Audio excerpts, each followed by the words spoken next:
reagente, é porque não tem como separar, né? Porque senão daria 11 aulas. E como esses assuntos são relativamente pequenos, né? A gente já colocou a grupo, porque propagação do calor faz parte lá das trocas de calor. Já o estudo dos gases ideais, que é a introdução dos gases ideais, né? Já faz parte já da termodinâmica propriamente dita, né? Porque tudo é termodinâmica. Tá? Entendo dessa forma. Aí um exemplo, do lado esquerdo, aí nós temos aí o calor se propagando por convecção, né? Ou seja, as partículas menos densas sobem, as mais densas descem, então cria-se aí o que a gente chama de corrente de convecção. E do outro lado, aí, olha, o gás realizando o trabalho, esse pistão aí, dando a ideia, né, de que ele pode ser utilizado na máquina térmica, que é o que vai acontecer. Basicamente é isso que acontece nos carros hoje, né? Bom, muito bem. Então, é bem rápido essa aula de hoje, né? Porque a maior parte são assuntos do ensino médio, são assuntos que vocês já viram, né? E que também são de grande importância aí para o nosso projetinho aí, né? Para fazer, desenvolver, né? A ideia da aula prática de química, né? Das práticas de laboratório de química sendo abordadas a partir de fundamentos físicos. Essa que é a ideia, né? Então, a propagação do calor pode se propagar de três formas diferentes. E nós temos logo de imediato a condução, né? A condução é um tipo de processo que você pode sentir literalmente na pele, né? Literalmente na pele. Seja aquela que ocorre através aí dos sólidos e dos líquidos, tá? A condução, tem gente que se equivoca, tá? A condução pode ocorrer tanto através dos sólidos como através dos líquidos, a condução. Mas é a única que ocorre nos sólidos. É a única que ocorre nos sólidos, tá bom? A ideia da condução do calor. Então, na condução do calor, o calor vai passando de molécula para molécula, porque no sólido as moléculas só fazem vibrar, né? Elas não podem sair da posição dela, sofrer uma translação, esse que eu gostaria de dizer, né? Ela só tem movimento de vibração e até rotação, mas não sai daquela posição que vai acontecer. Então, repetindo, a condução, ela ocorre tanto nos sólidos como nos fluidos. Eu queria dizer fluido, não foi só líquido, tá? Nos fluidos. Pode acontecer a condução do calor no ar? Pode. Gás, quer dizer, né? Pode. Tá bom? Não ocorre no vácuo, porque no vácuo, teoricamente, não tem partículas. Então, ela não tem passagem de partículas para partículas, tá bom? Então, ela precisa de um meio material para acontecer. Nós temos aí um cidadão, né, obviamente com uma luva, né, segurando uma barra que no outro extremo está sendo aquecida. Né? É o caso, por exemplo, né, lá da panela de alumínio, né? É o caso da panela de alumínio que você não pode, depois dela estar um certo tempo lá aquecendo, você não vai pegar, porque senão você vai se queimar. Né? Porque o metal, de maneira geral, é um bom condutor de calor. Okay? A gente vai já trabalhar essa ideia aí. Muito bem. De maneira geral, eu diria, de maneira geral, a gente pode aqui, nesse momento, definir uma grandeza chamada fluxo ou fluxo calorífico. Fluxo de calor ou fluxo calorífico. Tá? Que mede o quê? A energia que é transportada durante o processo de propagação, dividido pelo intervalo de tempo gasto. Tá bom? É um fluxo de calor, quantidade de calor pela unidade de tempo. Esse seria o valor médio. Né? O valor médio. tem seu valor médio, ΔQ por ΔT. Mas se eu precisar calcular o valor instantâneo, eu tenho que passar o limite aí no valor médio, né? Aquela história, né? Você tem o valor médio, quer achar o valor instantâneo, já que a dependência é com o tempo, então eu passo o limite com ΔT tendendo a zero. Quando eu faço isso com ΔT tendendo a zero, tá? Eu vou estar registrando fluxos relativamente pequenos aí, né? A poliana. Tá? Então, passa a ser a derivada dQdt. Okay? Então, se eu tivesse aqui que escrever, né, a equação da quantidade de calor em relação ao tempo, então é importante isso, né? Olha só. dQ é igual ao φ, né? dt. Então, para eu achar a quantidade de calor, eu integro, ó. Então, aqui eu vou ter uma certa quantidade de calor que é transmitido, isso aqui é importante, tá? É a integral do fluxo de um instante inicial T0 até um instante final T, de φ dt. Então, significando dizer que agora eu posso ter aí um fluxo de calor variando com o tempo, né? Variando com o tempo, que eu posso determinar a quantidade de calor que foi transmitida num certo intervalo de tempo, de T0 a T. Então, aquela ideia que a gente construiu lá, por exemplo, com a velocidade, né? Velocidade é dx dt, por exemplo. Velocidade é dx dt, então eu posso achar o ΔX a partir da integral da velocidade no tempo. Está lembrado disso? De um valor T0, que geralmente a gente considera zero, até um valor final T. É a mesmíssima ideia, né? A velocidade seria um fluxo de movimento, aqui o fluxo de calor seria um fluxo de quantidade de calor, obviamente. Muito bem. Então, é importante isso, né? Quando é que esse fluxo vai ser constante? Né? Esse fluxo vai ser constante. Ah, tá, faltou a unidade, Pedro. No sistema internacional é o joule por segundo. Essa unidade já é conhecida da gente. Joule dividido por segundo é o watt. Portanto, eu posso entender que o fluxo também é uma potência calorífica, né? É uma potência calorífica, tá? O fluxo. Unidade watt. Watt é a potência, né? E no sistema usual, caloria por segundo. Caloria por segundo. Então, no sistema internacional é o watt. E no sistema usual, né, uma unidade usual, que a gente vai, é caloria por segundo. Ok? Bom, só queria falar. Bom dia. Quando a propagação do calor por condução ocorre em regime permanente ou estacionário, o fluxo de calor é constante e dado por. Então, olha só, o que significa isso na prática, né? O fluxo de calor sendo constante, regime permanente ou estacionário. Porque no início, o calor, né, ele vai sair, digamos aqui, né? Nessa figurinha que está ali em cima.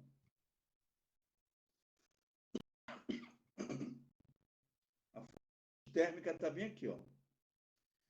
Então, o calor, ele vai se propagar de molécula para molécula até chegar na outra extremidade. Por que ele faz isso? Porque existe aí um gradiente de temperatura, existe uma diferença de temperatura entre essa extremidade e a outra. E esse gradiente de temperatura é como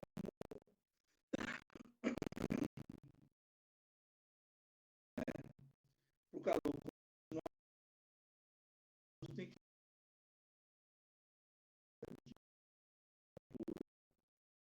a propagação ocorre espontaneamente.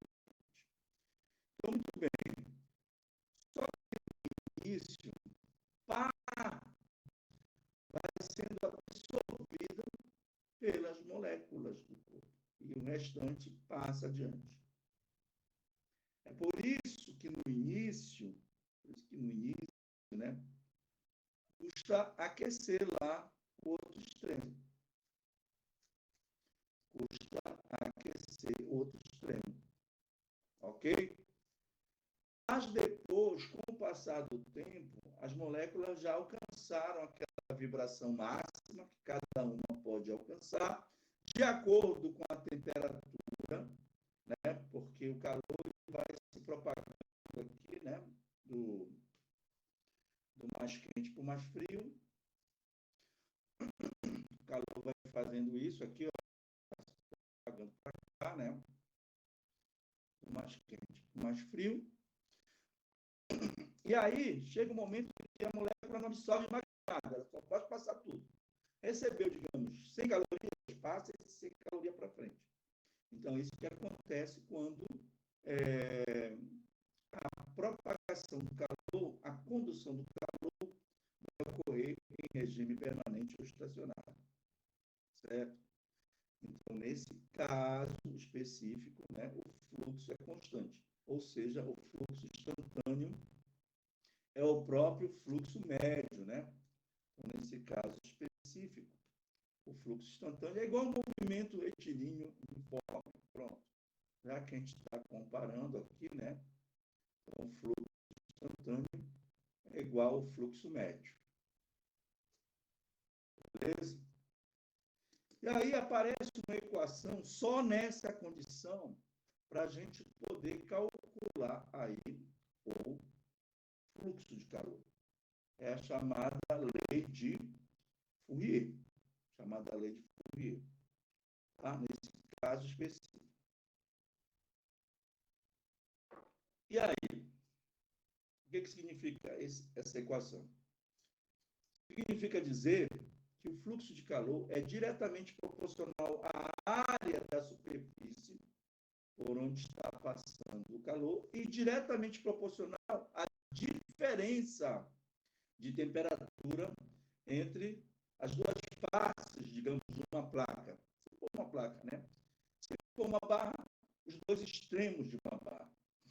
Então, essa que é a ideia aí do fluxo de calor, diretamente proporcional à área, ou seja, quanto mais área, a mais calor eu vou estar passando na unidade do tempo, e quanto maior a diferença de temperatura, mais calor vai estar passando aí na unidade do tempo.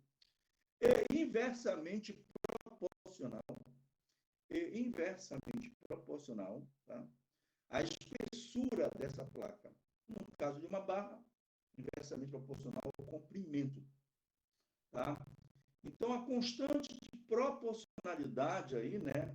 Então, é bom que se saiba, ó, tem aqui todo um procedimento matemático, né? O fluxo de calor, isso daqui é uma constante, o sinal de proporcionalidade é proporcional a A e a T1 menos T2 dividido por E. No caso de uma barra é L, né? Então, isso daqui é proporcionalidade, né? Para eu trocar isso daqui pelo sinal de igualdade, eu tenho que introduzir uma constante. E essa constante que é introduzida é a condutividade térmica do material, que é uma propriedade do material, uma propriedade física do material. Olha só. Então, olha só os fundamentos, gente, tá bom? Então, no aquecimento, quando você usa, né, para aquecer, né, você tem que usar aí, tem que entender como é que o calor está se propagando, por exemplo, no vidro, tá bom? O calor se propaga no vidro da mesma forma que se propaga no metal. Estou falando de vidro refratário, tá? Não é o vidro comum, é o vidro refratário, que pode ir lá para a fonte de calor, pode ir ao fogo, por exemplo. Mas é assim, ainda assim, eu uso uma panela de vidro, não tem panela de vidro, né? Eu uso uma panela de alumínio. Onde é que o calor se propaga mais rapidamente? Para dentro, para o interior da panela. É óbvio que eu tenho que conhecer essa propriedade, chamada condutividade térmica. Tá bom? E aqui está lá na apostila essa observação, ok? Eu vou colocar aqui para os senhores. Mas se o fluxo varia com o tempo, né? Se o fluxo não é constante, para φ não constante,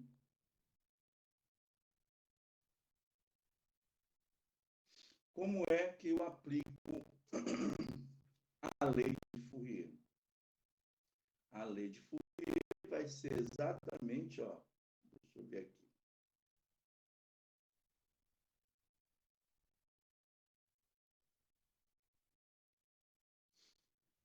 Menos K vezes A dt dx.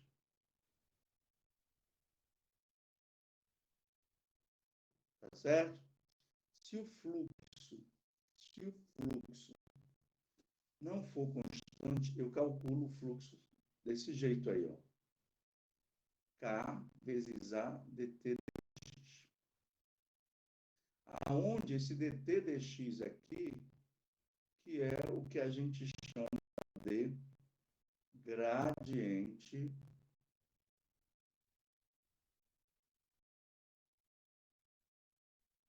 de temperatura.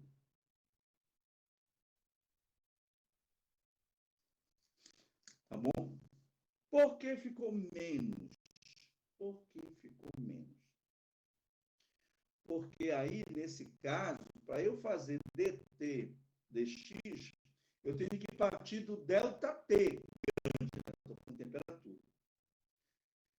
E isso daqui não é ΔT, né? T2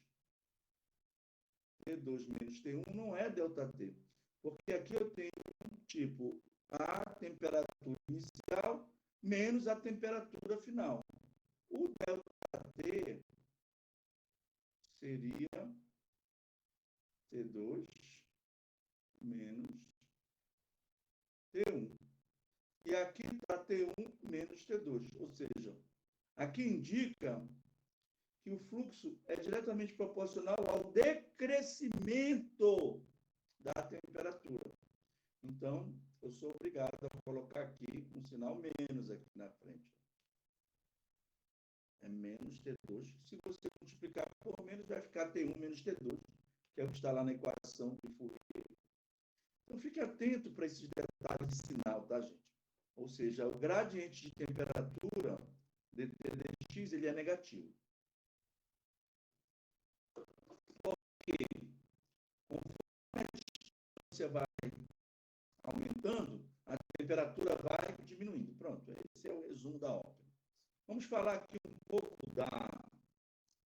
desse K, né, que é o material, que é, digamos assim, a nossa praia, né, visto que a gente é cientista de material, tá certo? De materiais, e a gente precisa ficar atento para esses detalhes. Olha, de cara, a gente percebe aí que os metais, eles são os que têm aí maior coeficiente de condutividade térmica, ou simplesmente condutividade térmica, né? O vidro tem uma condutividade térmica relativamente baixa, está entre 0,72 no sistema internacional aí, tá, gente? Aqui ainda eu poderia, ainda eu poderia, tá bom? Escrever essa unidade aqui, ó, em watt graus Celsius. Mais uma vez, por quê? Porque a variação de temperatura na escala é igual à variação de temperatura na escala Celsius. porque ainda estamos falando de variação ou diferença de temperatura, vai dar no mesmo. São muito similares, certo? Então, essa unidade aqui, ela pode ser, né? Cadê? Essa unidade aqui, ela pode ser watt por metro grau Celsius, sem nenhum problema. Vamos lá. Água, 0,61. Tijolo, entre 0,4 e 0,8. Madeira, 0,11 a 0,14. Fibra de vidro, muito utilizado nas máquinas refrigeradoras, né? 0,046. Espuma de poliestireno. O ar, olha só o ar, né? 0,026. Espuma de poliuretano, né? Então, aí o pessoal vai, né, sintetizando novos materiais para diminuir a condutividade térmica para que ele seja um bom isolante térmico. Tá? Eu gostaria de chamar a atenção aqui para vocês do ar, né? O ar em repouso, tá? O ar em repouso, ele é um dos melhores isolantes que tem. O ar em repouso, né? As aves, quando estão com frio, o que é que elas fazem? Elas eriçam as penas e o ar que se deposita ali por entre as penas, que está parado, vai servir de isolante térmico para elas. É por isso que elas ficam com as penas ouriçadas, né? Ou eriçadas. Acho que eriçadas. Muito bem. Então, o ar é um excelente, o ar em repouso é um excelente isolante térmico. O gelo não está aí, mas o gelo também ele é um bom isolante térmico. Tá? O gelo ele é um bom isolante térmico. Tá? É exatamente a partir daí que a gente pode explicar, né, o gelo também. Ó, vou escrever bem aqui em cima. E vocês vão depois estudar, né? Gelo. O gelo é um bom isolante térmico. Por quê? Porque o gelo tem espaços, né? Meio que espaços vazios na sua constituição cristalina, né? Devido à formação das pontes de hidrogênio. Então, o gelo é um bom isolante térmico. É por isso, olha só, estou fazendo aqui um perfil de um lago,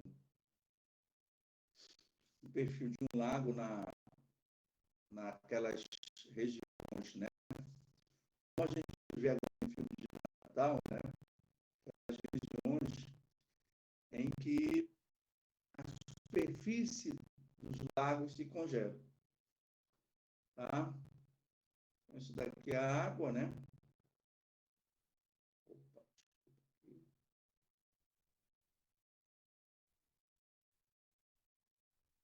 Aqui é a água. Tá? Estando a temperatura do ambiente mais fria do que a da água, né? A gente sabe que a água, daqui a pouco a gente vai chegar a essa conclusão, por causa do calor específico dela também. Mas aí o que eu quero levar em conta é o seguinte: a água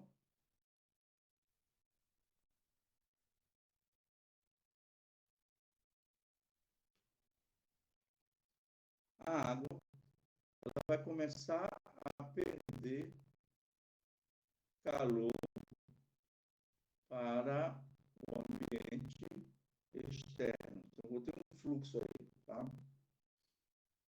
Quando chega aqui, ela vai aquecer por convecção. Já vou falar sobre isso.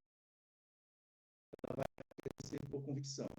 Quando chegar a 4 graus Celsius, né, cessa a convecção.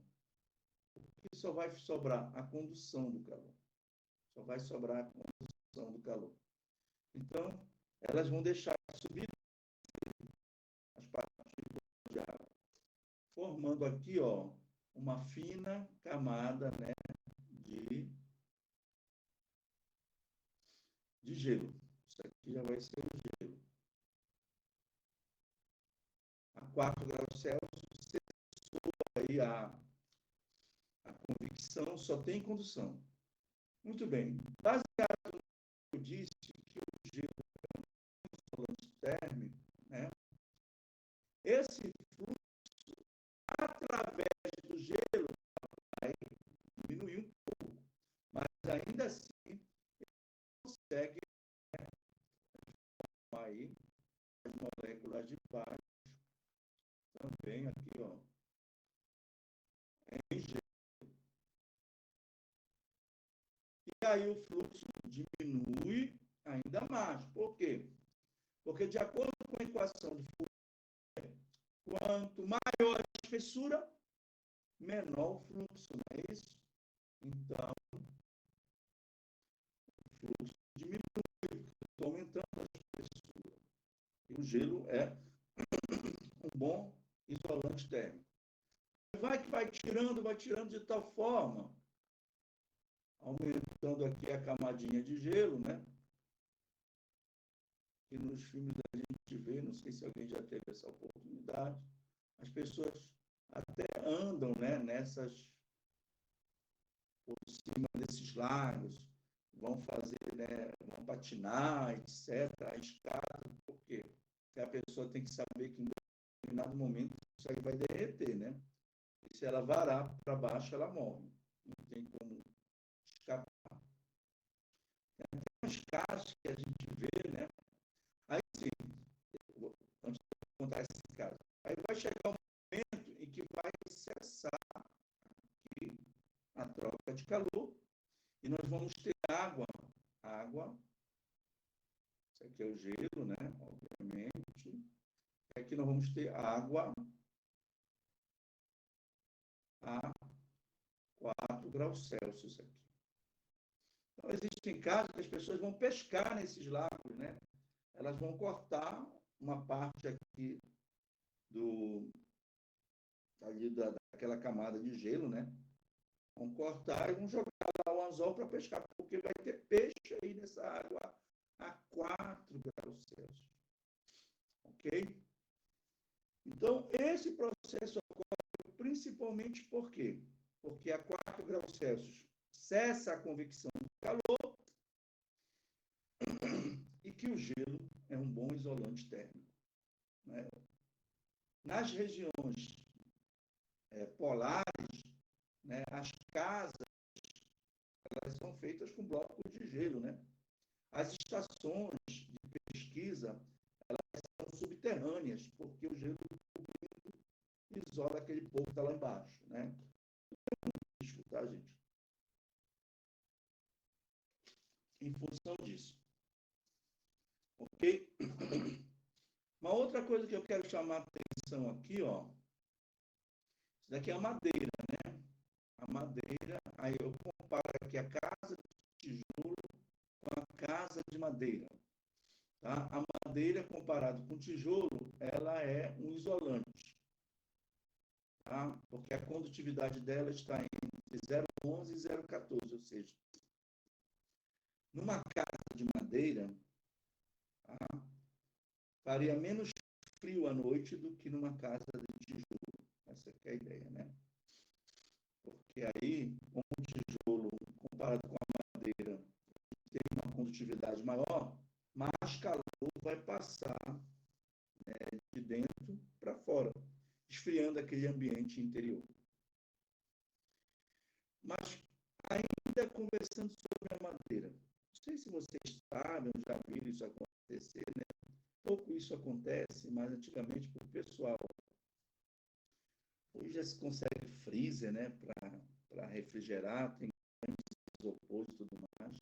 Para refrigerar não, para conservar as bebidas numa temperatura relativamente baixa.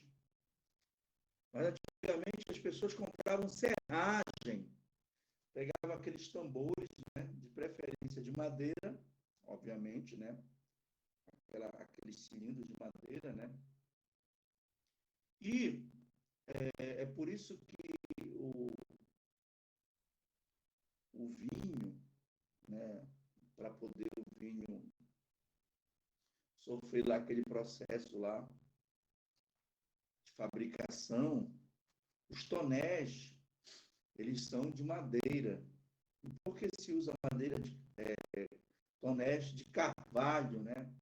É porque, além de ser madeira, a temperatura ali do vinho ela vai variar quase que nada, né? Devido à madeira ser isolante, ainda tem um gosto, de certa forma, para o vinho. O pessoal usa aí, né? Na fabricação de vinhos, por exemplo, deixam lá passar anos e anos ali dentro, né? Ok? Então, voltando aqui para a serragem. A serragem, ela isola principalmente por causa do ar, não é por causa da madeira. Porque quando você coloca a serragem, tá? A serragem, aquela serragem, entre aspas, mais grossa, né? Elas não se encaixam ali, vão ficar o ar parado, porém, os pedacinhos de madeira, que é a serragem, né?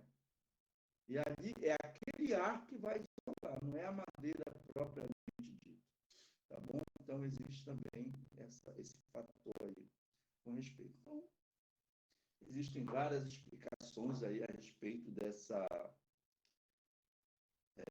da condutividade térmica do calor, né? Muito bem. Visto isso, já até adiantei aqui um lado para vocês da convecção do calor, né? A convecção do calor, para ocorrer a convecção do calor, tem que ter matéria. Então, só ocorre no meio material. Só ocorre em meio material. A segunda exigência para a convecção do calor, tá? O calor é transferido, é propagado através dos movimentos das partículas, movimento de translação. Então, é por isso que a convecção só ocorre nos fluidos, tá bom? Só ocorre nos fluidos, tá? É um meio material, mas não ocorre no sólido. Então, preste bem atenção. A condução é a única que ocorre no sólido, mas pode ocorrer nos fluidos. Vimos agora aí, né?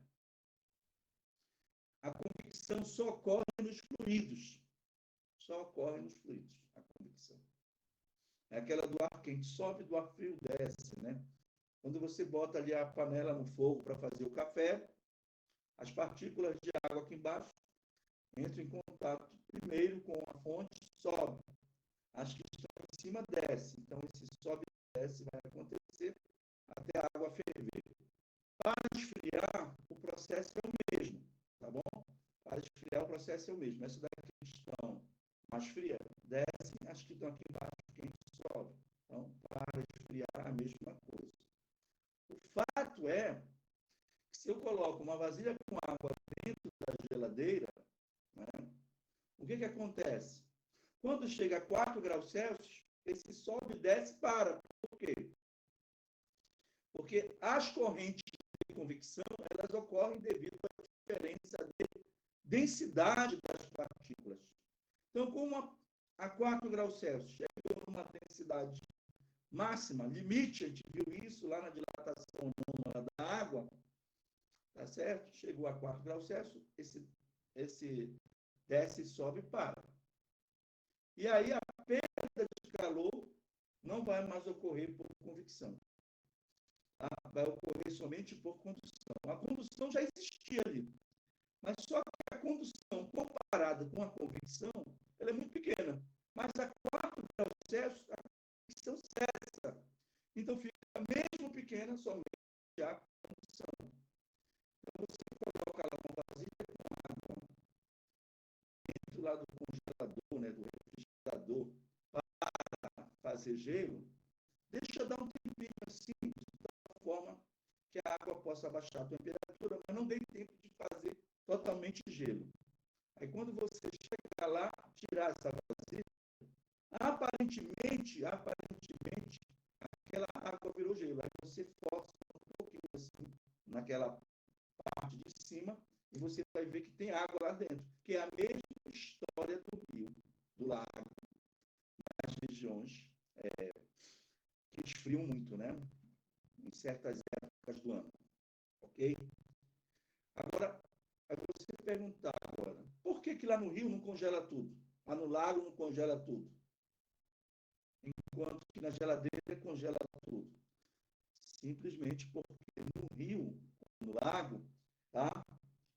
A água só perde calor por cima, pelos lados e por baixo não perde calor. Enquanto que na geladeira ela perde por cima, pelos lados, por baixo. Então, aquilo ali vai fechando até que tudo vira gelo. Okay? É por isso, tá? Então, com o passar do tempo, tudo virou gelo em função disso. Bom, também a gente pode explicar, já tinha até adiantado para vocês sobre isso, né? Que devido ao calor específico da água ser relativamente alto, maior que o da Terra, tá? O que significa isso na prática? Já falamos isso na aula passada. É que a água custa a esquentar, como também custa a esfriar. Fizemos até o cálculo lá com a Terra, né? Sei lá. Nós vimos que a maior variação de temperatura, quem tem é a Terra, pelo fato de ter um menor calor específico, desde que as massas sejam consideradas relativamente iguais. Portanto, né, nesse processo aí de formação das brisas marítimas, né, e brisas continentais, durante o dia a Terra esquenta mais que a água.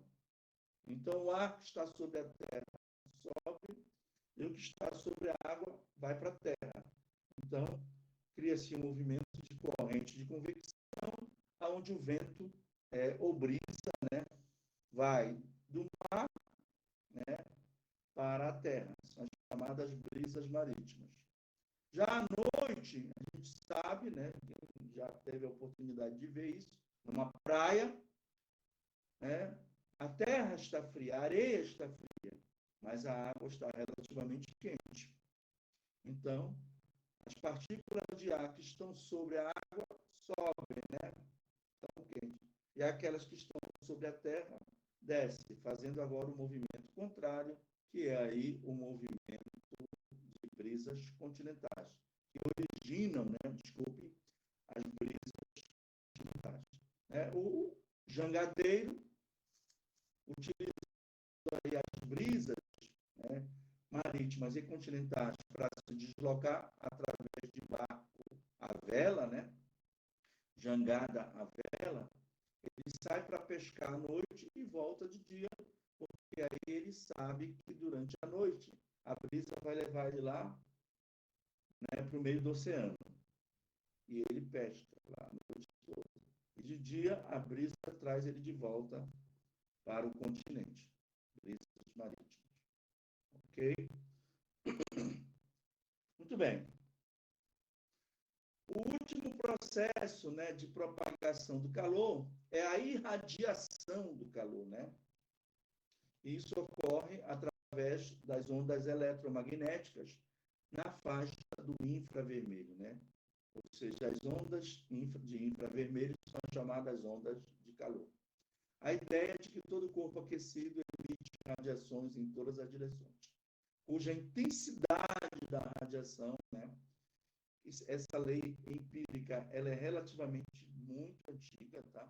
É a lei de Stefan Boltzmann. São dois caras aí que diz o quê? Que a intensidade de calor é diretamente proporcional à quarta potência da temperatura absoluta do corpo. Então, se eu tenho um corpo aquecido, né, eu sei que a intensidade de calor que ele emite é diretamente proporcional à quarta potência da temperatura absoluta, tá bom? Da temperatura absoluta. Significa dizer que se a temperatura absoluta dobrar, 2 a quarta é Quanto é 2 a quarta? 16, né? A intensidade aumenta 16 vezes. Bom, muito bem, esta lei, ela é uma lei empírica, como eu falei para vocês, só para a título de informação, ela vai ser deduzida matematicamente no início do século XX, a partir da equação da radiância proposta por Max Planck. Tá bom? Ela vai ser deduzida essa equação por Max Planck, né? A partir do início do século XX, quando surge aí a física quântica ou mecânica quântica. Então, ela deixou de ser empírica, né? Ela passou a ser deduzida. Ela e mais uma outra lei que não convém agora estar falando, que isso é um outro assunto, né? Que vocês deverão ver lá em Físico-Química 3, né? Se já não vão ver antes, pode ser que vejam antes. Né? A ideia de Planck, ela faz sentido mais quando você vai estudar lá Físico-Química 3, que é física quântica. A constante de proporcionalidade, que é esse sigma que está aí, a constante de Stefan Boltzmann, é de 5,67 vezes 10 a menos 8 no sistema internacional, tá bom? A intensidade é o watt por metro quadrado, então vai ficar o watt por metro quadrado por Kelvin a quarta, né? Kelvin a quarta, porque agora nós não estamos mais falando de delta T, estamos falando de T. Então, eu tenho que trabalhar realmente com Kelvin, tá? Kelvin a quarta. Ok? Então, quando eu multiplicar a constante pela temperatura da quarta potência, né, a temperatura na quarta potência vai dar Kelvin a quarta dividido por Kelvin a quarta, vai cancelar e vai sobrar só o watt por metro quadrado, que é a unidade de intensidade, seja ela qual for. Intensidade de uma onda, tá? Intensidade sonora, etc. A gente já viu isso, né? Lembrei agora. A gente já viu a acústica, é uma miscelânea, física 2, é uma miscelânea. De posse aí da irradiação do calor, a gente pode entender como é que funcionam as estufas, né? Tá? Estufa no sentido, tá, gente? Em alguns laboratórios nós temos estufas, né? Para tentar manter lá a temperatura um tanto quanto mais aquecida. Mas não é a mesma coisa que uma estufa, né, que está ao ar livre aí. Por quê? Porque as ondas eletromagnéticas em forma de luz, elas penetram, passam através do vidro, transparente no caso. Tá? São absorvidas pelos corpos para dentro, e como são absorvidas, esses corpos aquecem. Eles aquecendo, pela lei de Stefan Boltzmann, vão emitir radiação, né, de infravermelho. O infravermelho não passa pelo vidro. O vidro é opaco ao infravermelho, devido ao seu alto comprimento de onda. Tá bom? O infravermelho tem comparado com a luz, tem um comprimento de onda maior. Então não passa. Como não passa, reflete e volta, e aquele ambiente ali dentro fica cada vez mais aquecido. Esse é o chamado efeito estufa, né? Isso acontece com a Terra, por exemplo, quando existem aí camadas de gases, né? O CFC é um deles, né? O clorofluorcarbono, presente aí na atmosfera, eles são opacos ao vermelho. Eis aí do efeito estufa. Num carro também, né? Aqui a temperatura fora está uma coisa, lá dentro do carro está horrível de quente. Por quê? Por conta desse efeito estufa, que a luz entra, mas o infravermelho não sai. E por último, citando a garrafa térmica, aqui, né? Deixa eu só ampliar aqui um pouquinho. Está lá na postura de vocês. Deixa eu ver se eu acho aqui.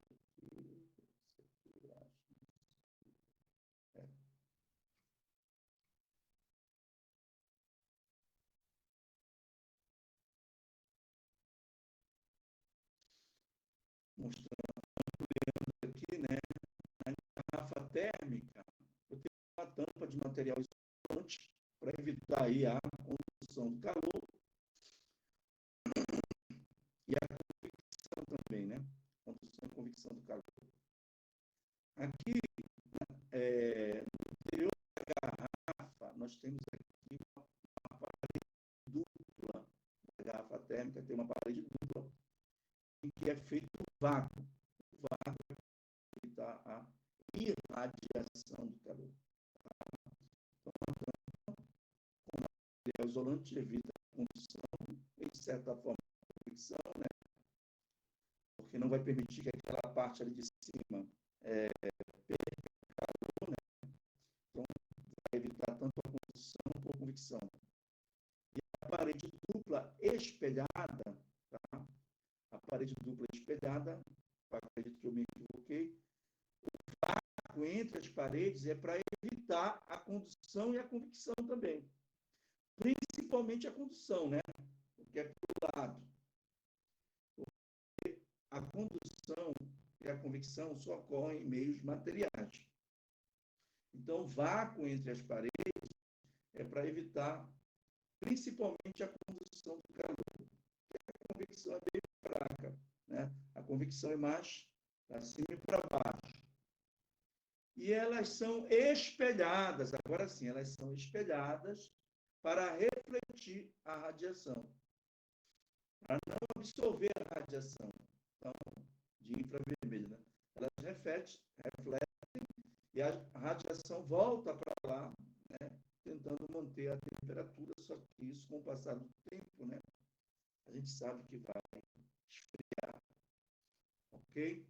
Esse é o efeito da garrafa térmica.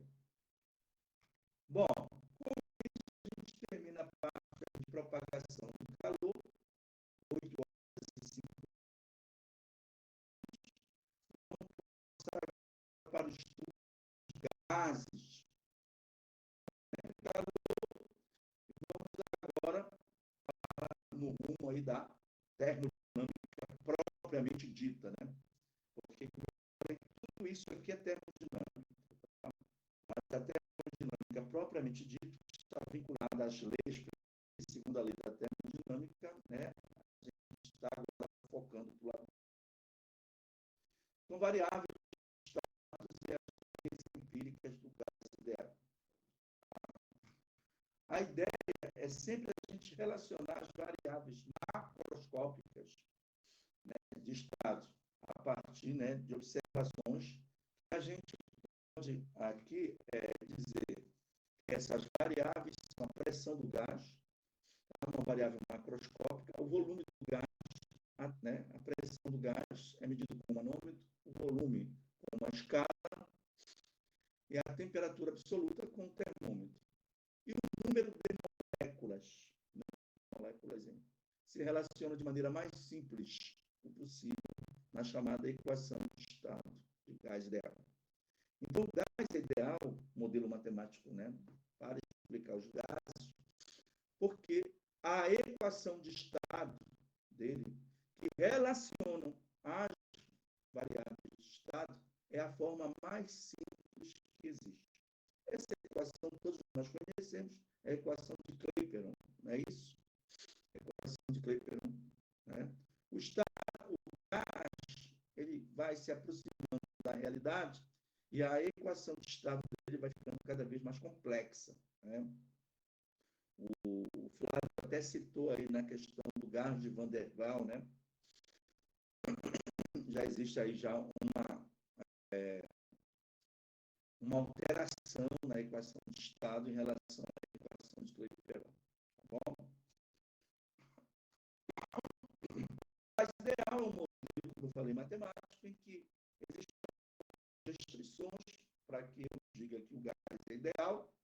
Obviamente, é por isso que o que é ideal não é real, ok? Então, a gente tem aí algumas restrições que a gente vai estudar um pouco mais profundamente na próxima aula, que é a teoria cinética dos gases, capítulo 10. Bom, a primeira lei empírica, que vai relacionar a ideia, são quantas grandezas? Deixa eu só fazer aqui uma abordagem metodológica para a gente entender, né? A gente vai trabalhar as leis empíricas. Tá? São quantas leis? Quatro. São quatro leis, a partir de quatro observações. Se eu tenho quatro, né, variáveis de estado, o que é que eu tenho que entender? É que em cada uma dessas transformações, tá, duas delas permanecem constantes. Eu observo uma variando com a outra. Por exemplo, na transformação que origina a chamada lei de Avogadro, né, o que é que se mantém constante? A pressão do gás, olha aqui, ó, e a temperatura do gás. Então, aqui são os dois estados termodinâmicos, aonde, quando o gás passa do estado 1 para o estado 2,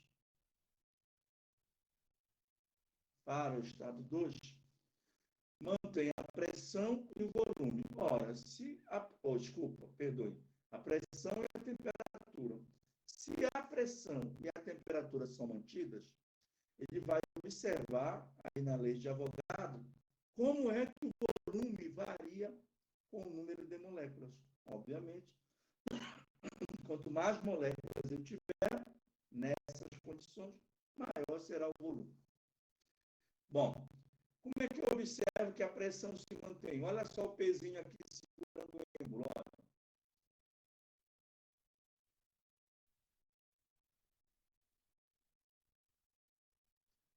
Vou contar essa história aqui de perto. Como é que eu sei que a pressão se mantém? Porque o pezinho que está nesse cilindro aqui, ele é o mesmo. Então, a pressão é a mesma. A temperatura vai ser a mesma, porque o gás não é aquecido e nem resfriado. É proporcional a quem? A número de moléculas. Ou seja, se o número de moléculas, o volume triplica. Tá bom? De tal forma que se eu dividir o V1 por N1, eu vou encontrar o V2 por N2. Tá? De que eu tenho aqui uma reta, né? Uma função do primeiro grau. De tudo isso, Avogadro é representado por essa expressão. Ou seja, né, quando a massa de um gás varia, mantendo constante a pressão e a temperatura, o volume é diretamente proporcional ao número de moléculas. Ou seja, se eu dividir V1 por N1, vai dar igual a V2 por N2. Isso daqui diz o seguinte, que o volume ele é dado por, vou colocar aqui uma constante, tá? A vezes N. Tá bom?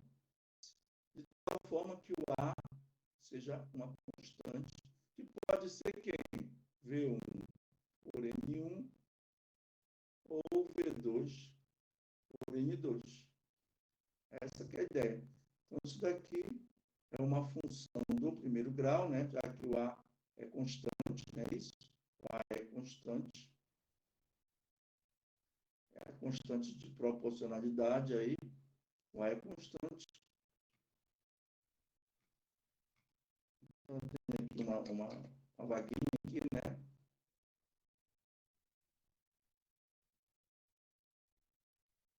Para dar essa reta aí. Beleza?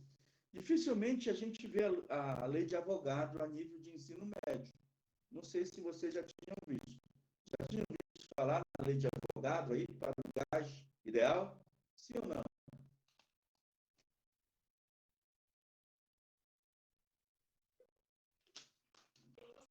Só no primeiro semestre do curso. No primeiro semestre do curso. Tá certo. A lei de Avogadro para o gás ideal. Tá? Lei de Avogadro para o gás ideal. Essa. Essa aqui que é conhecida de lá do ensino médio, né? A lei de Boole-Mariotti.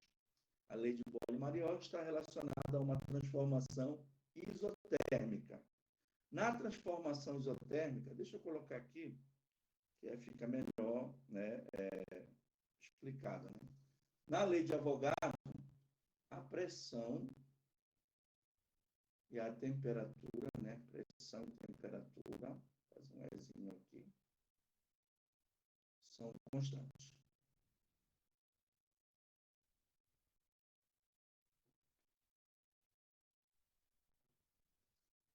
Na lei de Boole-Mariotti, transformação isotérmica, tá? Quem vai ser constante? N e T são constantes.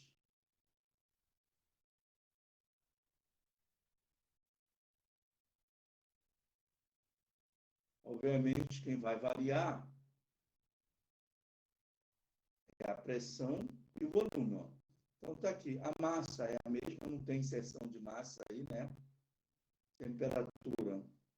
O gás não foi aquecido e nem esfriado. Ok? Temperatura permanece constante. O N também, né? Aqui o N também permanece constante. E aí, o que vai acontecer? Notem que agora, olha,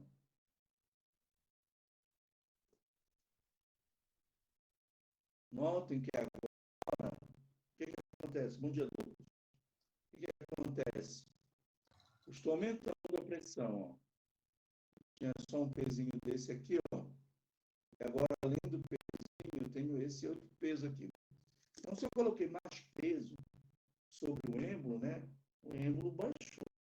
Quando o êmbolo baixou nessas condições de temperatura constante, obviamente o número de moléculas também constante, o volume diminuiu. Então, se a pressão aumenta, o volume diminui e vice-versa. Então, já sei que eles são inversamente proporcionais, tá bom? Mas, ser inversamente proporcional não quer dizer que é linear, né?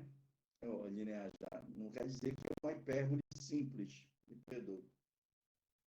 Então, nesse caso, é aí que vem a equação que eu acho que eu coloquei bem em cima.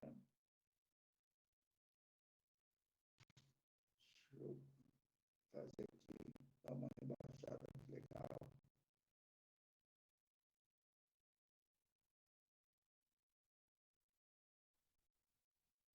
Isso aqui.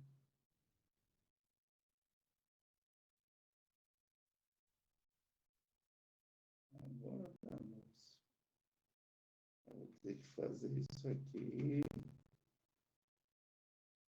Agora ele vem para baixo, né? Baixo. Agora deixa eu arriar esse rapaz aqui. Certinho, que é onde embaixo.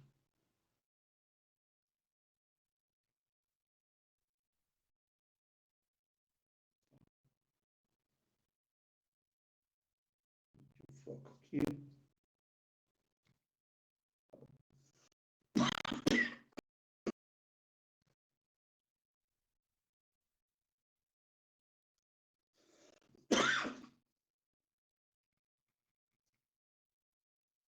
Então, nesse caso, P1V1 é igual a N1V1. P1V1, desculpa, é igual a P2V2. Foi mal. Isso daqui é originado, melhor dizendo, desta equação aqui, ó. P vezes V igual a B. Onde o B que é essa constante aqui, né? Então, B é igual a P1V1, né? O B é P2V2, como B é constante, eles são iguais. Daqui eu posso tirar que P é igual a D dividido por V.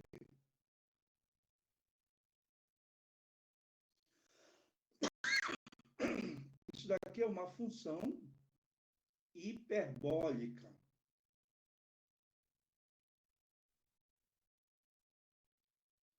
Um instantinho, tá?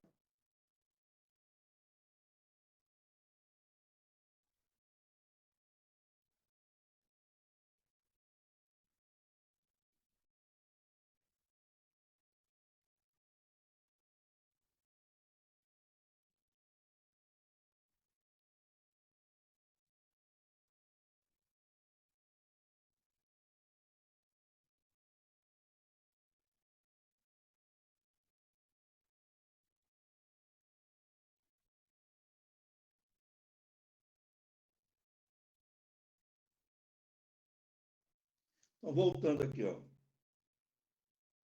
Isso daqui é uma função hiperbólica. O que significa isso? Sendo uma função hiperbólica. Né? O gráfico dela vai ser uma hipérbole. Ou seja, como é que a pressão varia com o volume? Hiperbolicamente. Tá? Então, está aqui essa hipérbole. Essa hipérbole é chamada de isotérmica. Né? Opa, desculpa aqui. Hipérbole. Ela é chamada de isotérmica. Só um minuto.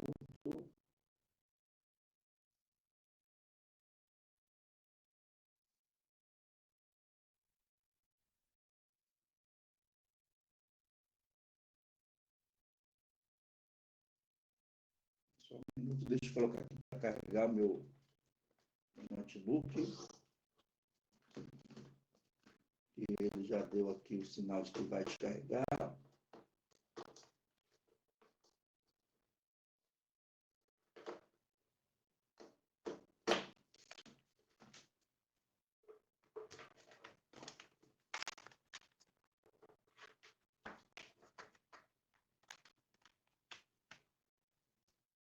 Resolvido o problema. Essa hipérbole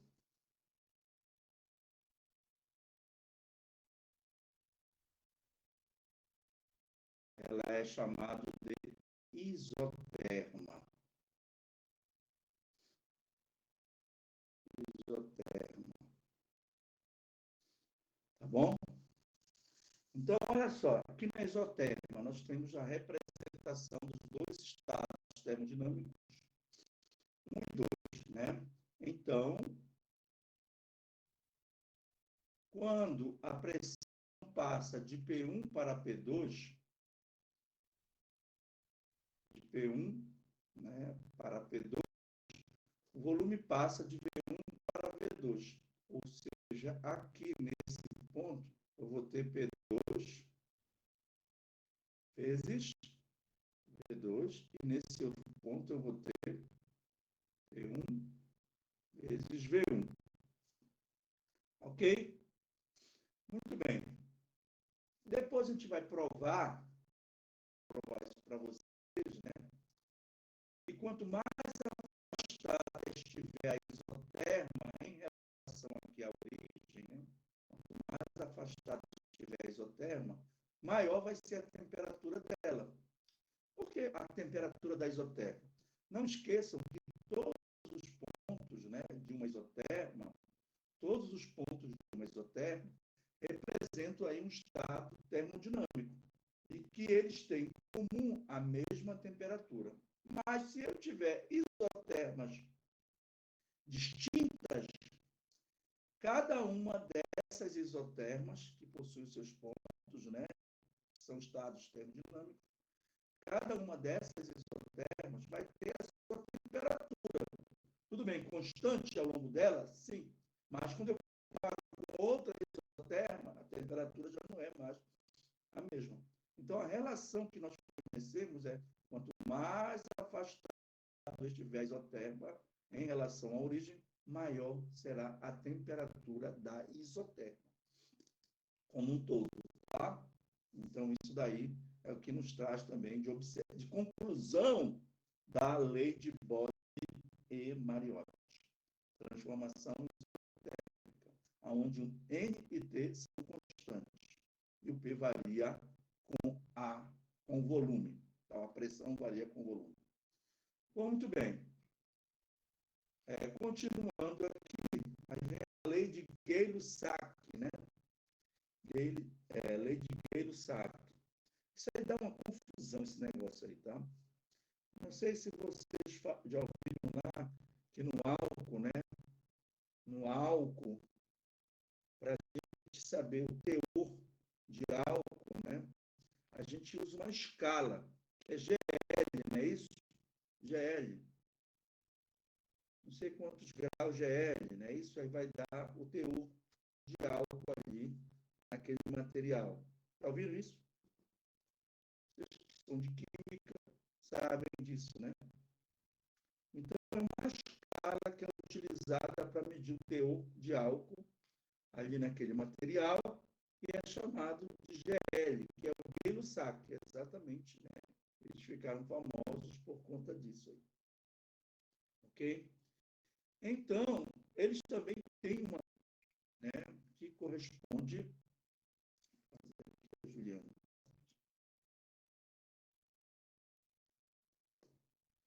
que corresponde a uma situação, né, vou colocar agora bem em cima aqui, né, a uma situação em que tanto, né, o N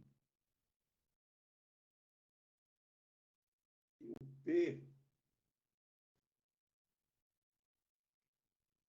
fases, o P são que constante, tá? Então aqui eu mantenho o N, ó, e mantenho também o P. E quero saber qual a relação entre volume e temperatura. Está aqui a pressão mantida, ó. Pezinho, o mesmo pezinho. E o N, porque eu não injetei massa. Aí o sistema vai ser aquecido, então a temperatura vai aumentar de tal forma que T2 seja maior que T1. Sempre temperatura absoluta, tá, gente? Por favor. Sempre temperatura absoluta. O que vai acontecer com o volume? Também vai aumentar de tal forma que o V2 seja maior que o V1. Por quê? Porque como vai aquecer, né, o gás vai dilatar. Pronto. Resumo da ópera, o gás dilata. O gás dilatando, a gente já viu isso lá em dilatação térmica, né? A dilatação térmica. Mas como é que o gás vai dilatar? Diretamente proporcional, tudo bem. Diretamente proporcional, tudo bem, Juliano? Diretamente proporcional com a temperatura absoluta, não esqueçam. Temperatura absoluta. Então, tá aqui, ó. O fato de o N e o P ser constante, né? Eu vou ter esta relação aqui, no caso, para o gás ideal, né? Volume e temperatura, é o modelo matemático, está falando sobre isso. Isso daqui, ó, me dá o seguinte, que o V é igual a CT, tá? Onde C é a constante. Notem que essas constantes, eu comecei com A, com B, agora com C, elas não são as mesmas. Já vê isso, tá? Czão aí é constante. Então tá. Se o Czão é constante, logo o Czão ele pode ser tanto o V1 quanto o T1 quanto o V2 sobre o T2. Tanto o V1 sobre o T1, desculpa, quanto o V2 sobre o T2, tá bom? Então, isso daqui, gente, voltou aqui para a reta, né? Para a reta. Mas vejam, eu vou dizer agora para vocês. É importantíssimo eu entender cada uma dessas transformações no diagrama do P versus V. Tá? É importante eu entender, né, o diagrama P versus V. Por quê? P versus V dá trabalho.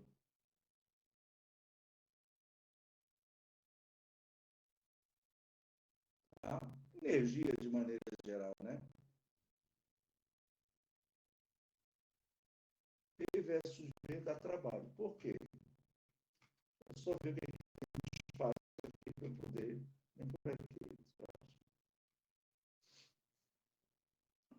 Olha só. Quem é a pressão, né? A pressão é a força dividido pela área. Certo? É a força dividido pela área. Então, se eu colocar, se eu dividir esta, deixa eu ver como é que eu construo isso.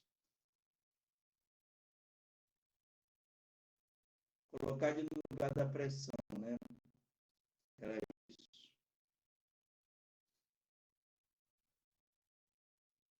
Se eu colocar no lugar da pressão, a força sobre a área vezes o volume, isso aqui vai ser igual.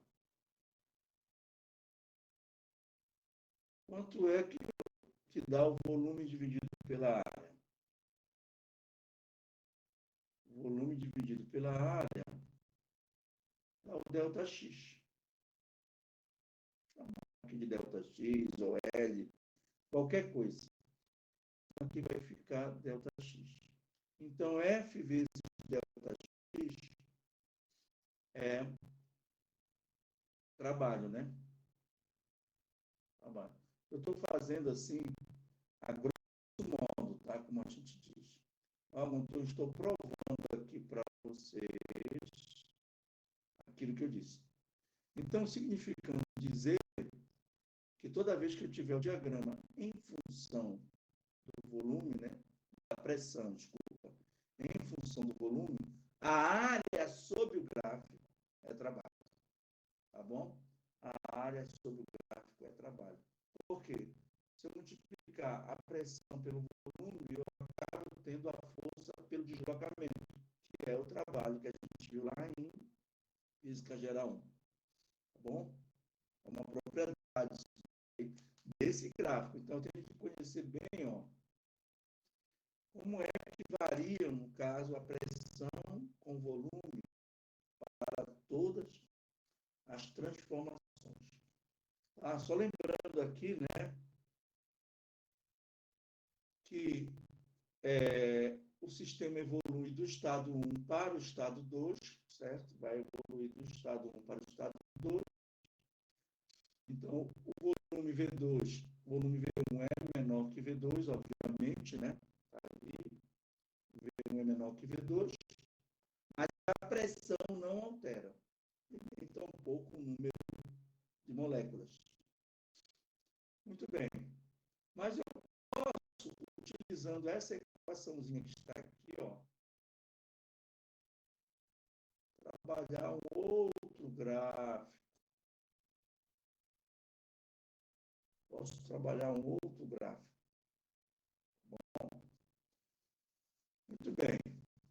Em que, olha só, em que para cada uma dessas retas aqui, no gráfico P versus T, eu vou ter um valor de pressão única, né? Então, aqui, ó, eu vou ter a pressão PA para esse daqui, todos os pontos pressão PB, e para esse, todos os pontos pressão PC. Tá? E que conforme, olha, aqui a reta inclinada, conforme eu vou diminuindo essa inclinação, né, a pressão do gás vai aumentando. Equação de Clapeyron. Vocês sabem qual é a equação de Clapeyron, né, gente? Eu posso até adiantar isso para vocês aqui. A gente vai já chegar nela.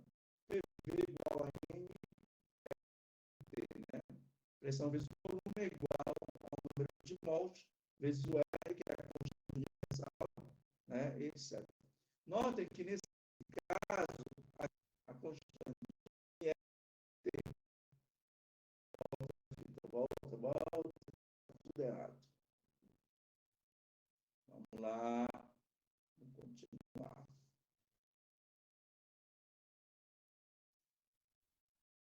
Ou, né, V, agora vai. V é igual a NR sobre P vezes T. Então, agora sim, esse cara aqui é o seu. V igual a CT, V igual a CT. Então, o que é constante na transformação, né, isobárica, pressão constante? É o número de mols, que está relacionado com N, o R, que é a constante universal dos gases, e o P. Tá? Matematicamente, o nome disso daqui é chamado de coeficiente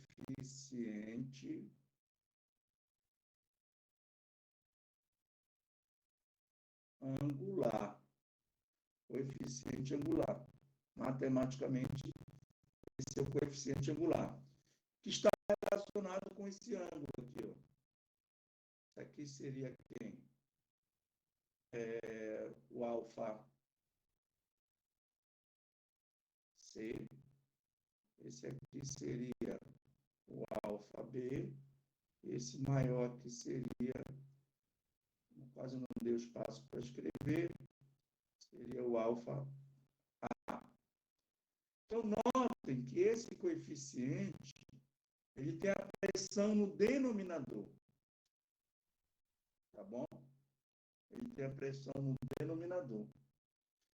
E quanto maior a pressão, menor a inclinação. Então, é por isso que a gente chega nessa conclusão aqui, ó, que o PA é que o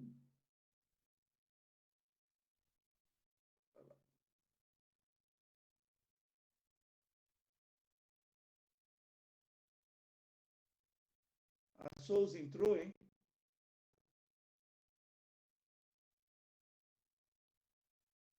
Acho que não, né, gente? Ela pediu para entrar, eu acho que na hora de apertar, apertei em outra coisa aqui. Ela entrou, professor, tá aqui ela. Ah, tá? Então tá legal. Bom dia, Souza. Então, no final eu vou fazer aqui uma observação com respeito àquilo que eu disse que eu ia falar para vocês das isotermas, tá? Então, quando eu olho para o gráfico V versus T, na transformação isobárica, tá certo?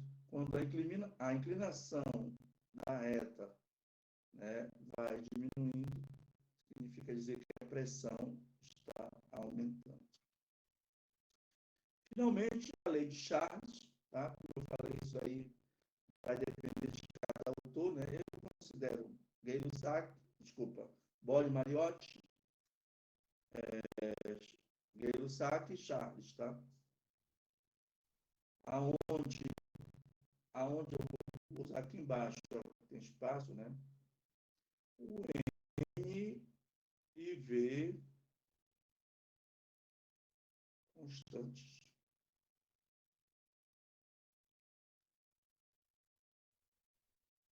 O N e o V são constantes, tá?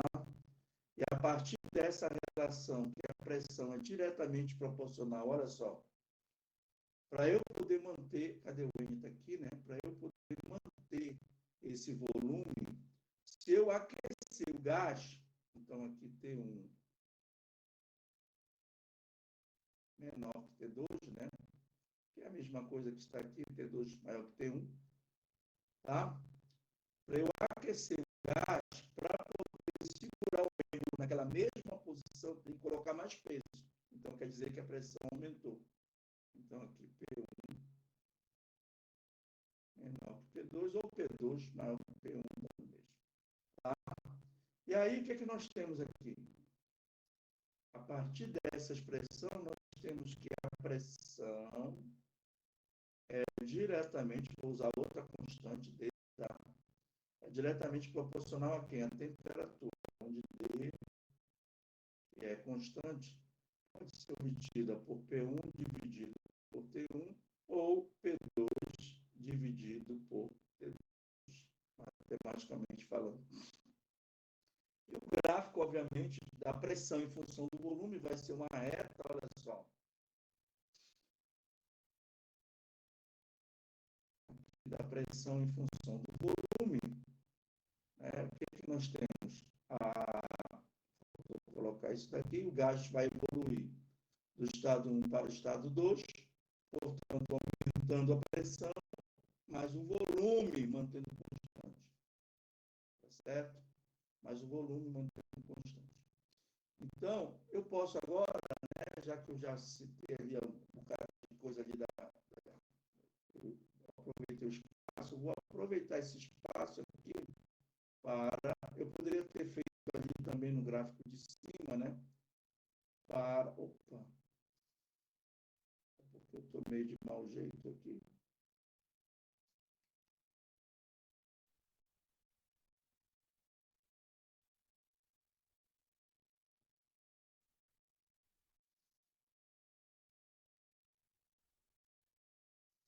Para fazer duas isotermas aqui. Aqui é isoterma com temperatura T2 e aqui é a isoterma, perdoa, aqui vai meio que na marra por causa do tempo também, né? Com temperatura T1. Então, se o volume se mantém constante e a pressão está aumentando, tá? Já até escrevi ali, né? T1 é menor que T2. Você já tem, para esse ponto aqui, ponto 1, eu posso escrever P1 sobre T1, tá? E para esse ponto aqui, eu posso escrever P2 sobre T2. Tá bom? Então, eu estou mostrando agora para vocês que quanto mais afastado estiver a isoterma, me perdoe o desenho, né? Maior será aí a ideia, será a temperatura. E esse outro gráfico, que é a pressão em função da temperatura, é exatamente esse rapaz aqui, ó. Exatamente esse rapaz aqui. Vou dar a volta.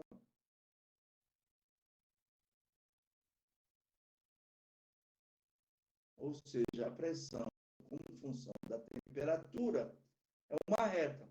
Notem o seguinte, vamos pegar a equação de Clapeyron, né? A pressão como função da temperatura, ela é escrita por N R sobre V, tudo isso vezes T. Então, aqui, ó, todo esse bololô aqui, ele é o D, que eu chamei lá de D, que é o constante, né? D é constante. Tá? O N é constante, não mudou a massa, né? O R é a constante universal e V é o volume. Então, como é que a pressão varia com a temperatura? Diretamente proporcional. O gráfico é uma reta. Mas quando eu olho para o coeficiente, né, que eu vou avaliar não só uma reta, mas três retas, a reta B e a reta C, e eu vejo, igual como aconteceu com a pressão, né, que esse coeficiente, ele tem aí o volume lá no denominador. Então, quanto menor o coeficiente, maior é o volume. Então, aqui, claro que ao longo da reta A, o volume todo é VA. Ao longo da reta B, o volume todo é VB. E ao longo da reta C, o volume todo é VC. Mas eles são iguais? Não, porque as inclinações são diferentes. De tal forma, quando eu vou diminuindo a inclinação, o volume vai aumentando. Então, eu já estou aqui adiantando a ideia da equação de estado, da equação de Clapeyron, que vocês já ouviram falar, com certeza, lá no ensino médio. E para finalizar a aula, né, já está na hora, transformação geral e a função de estado, até junto ali, né? Função de estado gás, né? Aqui. Melhorou.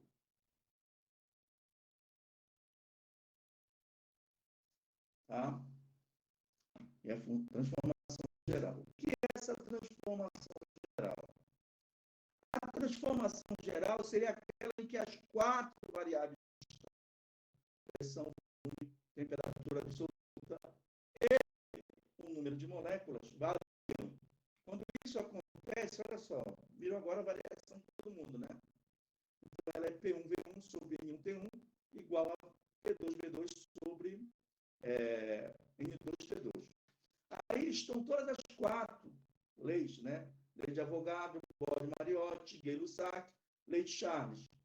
Basta você usar aquela ideia lá, de que na lei de Avogadro, o que acontece? A pressão e a temperatura permanecem constantes.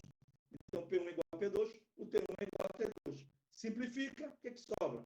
V1 sobre N1 é igual a V2 sobre N2. Na lei de Bode-Mariotti, né, o N e o T são constantes. Então, N1 é igual a N2, T1 é igual a T2. Simplifica, fica P1, V1 igual a P2, V2. Na lei de Gay-Lussac, quem é constante? A pressão e o número de moléculas. Então, P1 é igual a P2, simplifica. N1 igual a T2, simplifica. Vai ficar V1 sobre T1 igual a V2 sobre T2.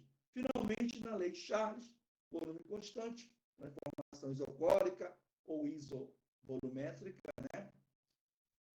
O V1 é igual a V2, simplifica, N1 é igual a N2, simplifica, ficando P1 sobre T1 igual a P2 sobre T2. Então, essa transformação aí estão todas as leis empíricas.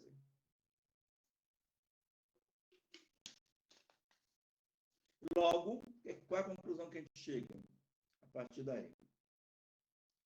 Que PV sobre NT é uma constante. E essa constante, né, ela é conhecida como constante de Boltzmann. Tá bom?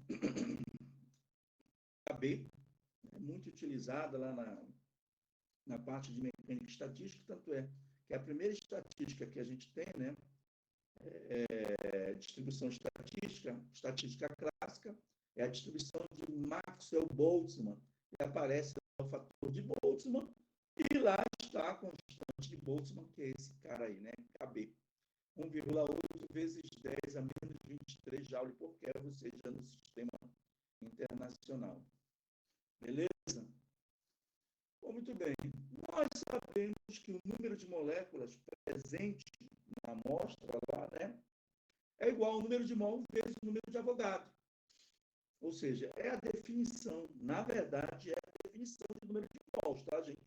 A definição de número de mols é o número total de moléculas ou partículas ou átomos, né, dividido pelo número de Avogadro. Se for moléculas, moléculas por mol. Tá certo? Se for átomos, né, átomos por mol. Onde o Na vale, a gente sabe disso, né?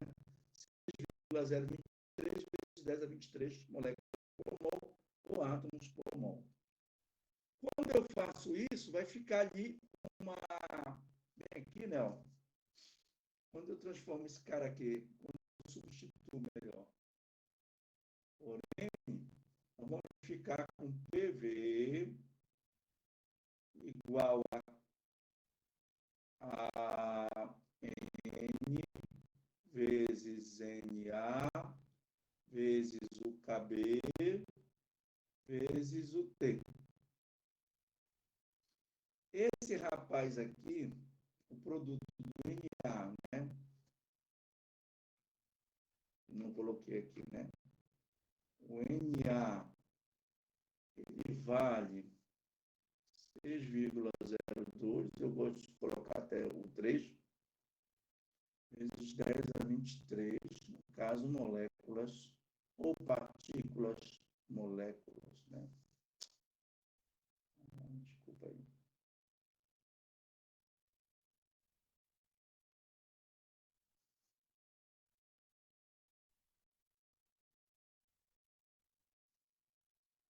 Vou colocar aqui partículas por mol, tá?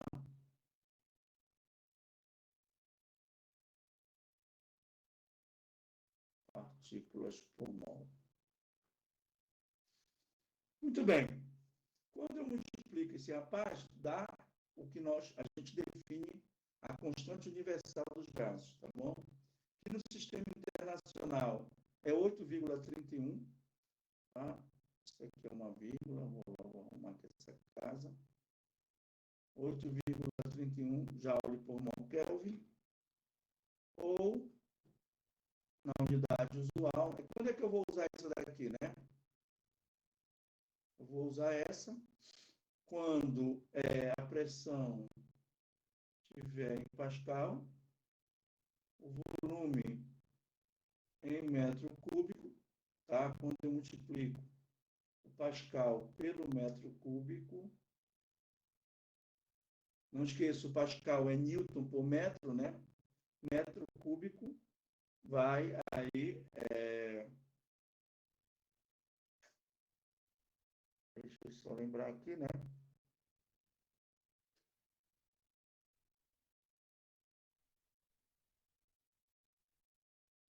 Só um minuto.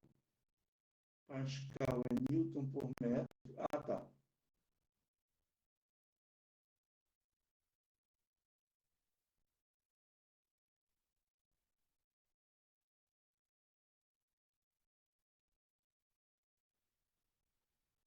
Pascal não é Newton por metro. É Newton por metro quadrado. Vezes 1 metro cúbico. Vai sobrar o Newton vezes metro, que é o Joule. A gente já viu isso. Pronto. Deu um bololô aqui, não é Newton por metro, né? Newton por metro é constante elástica. Então, a definição de pressão é força por área, né? Então, é metro quadrado. Tá, muito bem. A temperatura em Kelvin e o N em mol. Ok? Então, nós temos aí, deu certinho aqui, né? Já para o R 0,082 atm por mol Kelvin, né? A pressão é atm, o volume litro, que mais? A temperatura Kelvin e o N mol. Então, só muda aqui em cima, né? E quando eu substituo, né? 1 atm é igual a 1,013 vezes 10 a quinta pascais, tá? E um metro cúbico equivale a 1.000 10 a terceira litros. Já viu tudo isso lá na frente, lá atrás, quer dizer. Dessa forma, pode-se escrever a equação de estado, né, que é a equação de Clapeyron, já havia. Porque se eu trocar aqui, cadê? Esse rapaz aqui por R, nós teremos aqui PV igual a nRT. Beleza? Onde N é o número de mols do gás, o qual pode ser calculado pelo quociente da massa do gás pela massa molecular do mesmo. Ou seja, também eu posso calcular. Mas essa aí, gente, não é a definição de número de mols, tá? A definição de número de mols é exatamente. Porque se eu multiplicar pela massa da partícula em cima e embaixo, nessa definição aqui, né? Nessa definição aqui, ó. Só um minuto. Vai ficar o N é igual a N dividido por NA. Se multiplicar pela massa de uma partícula aqui, vai ficar N, M', né? Para não confundir com M, o NA vezes o M'. Aí em cima vai dar a massa total, a massa do gás, né? E a M' vai dar o Mzão, que é a massa molecular, ou seja, a massa de um mol, né? Ok? De partícula. Então, tá aí, eu posso calcular um M por M, onde M é a massa do gás, né? Está aí escrito, né? A massa do gás M e a massa molecular, que é o Mzão. Só saltando aqui. Beleza? Isso daqui vai ser o Mzinho. Isso daqui vai ser o Mzão. Ok? Então, com isso, né, a gente tem aqui algumas observações importantes. É que nas condições de temperatura e pressão, CNTP, as